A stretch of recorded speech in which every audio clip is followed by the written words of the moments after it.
मित्रांनो, हा व्हिडिओ आपल्याला बनवायचा नव्हता, पण आता भरपूर काही कमेंट्स वगैरे बघून आणि भरपूर काही वाद बघून किंवा मग कमेंट्स आहेत सोशल मीडियावरती व्हिडिओ बघून आज मी हा व्हिडिओ बनवतोय. कारण की आपलं कंटेंट वेगळं आहे. आपलं कंटेंट हे एज्युकेशनल आहे, म्हणजे शेतीविषयक माहिती वगैरे जे काही असतील समजा आपण ते देतो, हा आपला कंटेंट आहे. पण याच्यामध्ये मी एक गोष्ट अनुभवली की म्हणजे नेमकं हे जे सगळ्या गोष्टी चालू आहेत, टॉपिक वर्गीकरण. आता वर्गीकरण हा मुद्दा खूप मोठा मुद्दा आहे.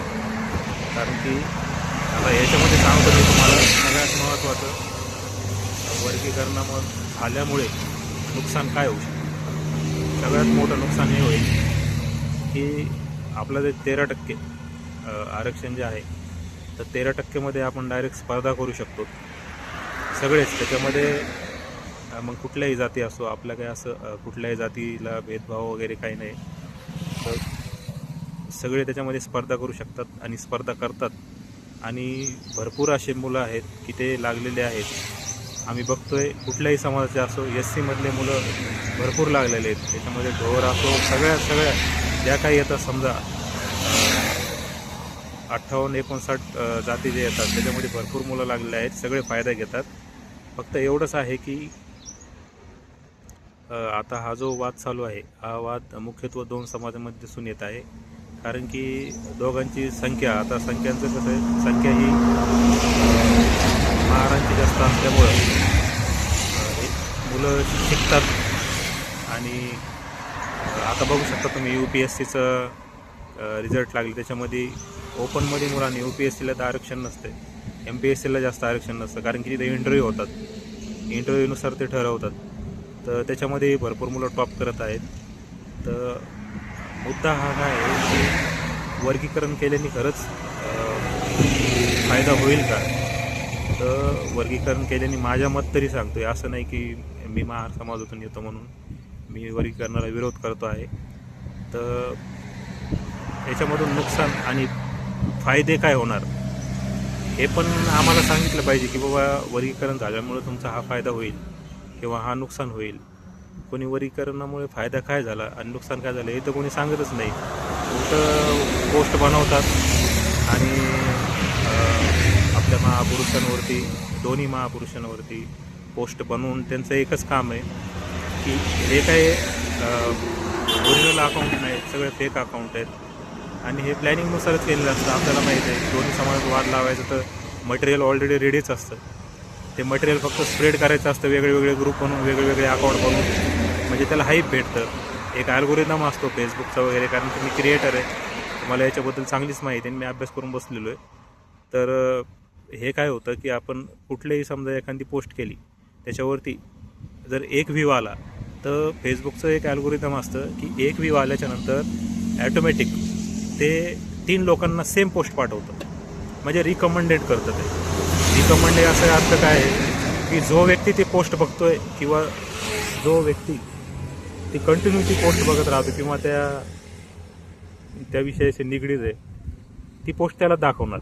त्याचं कारण काय असतं, आपण हॅशटॅग लावतो. आता वर्गीकरण हॅशटॅग लावलं तर ती पोस्ट तुम्हाला दाखवत राहणार. मग याच्यामुळे काय होतं आहे, याच्यामध्ये समाजामध्ये भरपूर काही भेदभाव असतो आणि जे काही वाद असतील ते वाद लागत आहेत. तर मित्रांनो, दोन्ही समाज आपले आतापर्यंत सोबतच आलेले आहेत. तर असे सोबत राहा. वाद करून काही भेटणार नाही, वाद आपल्याला ग्राउंडला काही भेटणार नाही. कारण की वाद करणारे लोक जे आहेत ते न्यायालयीन लढा लढत आहेत. जे काय असतील ना आपले की त्यांना कायद्याचं वगैरे सगळे वकील लोक जे असतील माननीय, त्यांना सगळे याच्याबद्दल प्रॉपर नॉलेज आहे. आपल्याला याच्यामध्ये काही नॉलेज नाही. आपण कुठलेही कमेंट करताना किंवा कोणाचाही दोष करताना द्वेष करू नका. कारण की प्रॉपर आपल्याला ह्या गोष्टीचं नॉलेज नाही. आपण फक्त जे काही आपल्याला डोळ्यासमोर दिसते, म्हणजे जे काही पोस्ट व्हायरल होतात, तर आपल्याला माहिती आहे का ते पोस्ट कोणी टाकलेली असते किंवा खरंच आपल्या लोकातल्या समाजाने आपल्याच लोकांनी ती पोस्ट टाकली किंवा मग पुढच्या समाजाच्या लोकांनी पोस्ट टाकलेली. हे कसं, हे पूर्ण मटेरियल असतं. हे मटेरियल स्प्रेड होतं, म्हणजे सगळीकडे स्प्रेड करतात ते.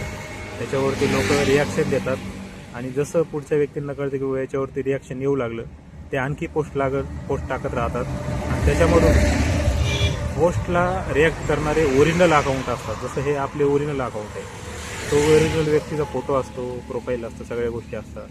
मग त्याच्यावरून कळतं की बाबा हा व्यक्ती जो आहे तो पुढे जे आहे काय समजा याच्यामध्ये इंटरेस्ट घेऊ लागला, त्या व्यक्तीला पर्सनल कॉन्टॅक्ट केला जातो किंवा मग जे काय असेल त्याला पुढून ऑफर केल्या जातात, तुला अजून पोस्ट करायच्यात किंवा मग जे काय असेल समजा भडकवण्याची कामं असतील ती केल्या जातात. तर हे असं काही थोडंफार चालतं, ते तुम्हाला पण माहीत असेल, मला एवढं सांगायची गरज नाही. तर माझं म्हणणं फक्त एक तर वर्गीकरणाचं हा लढा जे आहे हा लढा सरकार विरोधात आहे.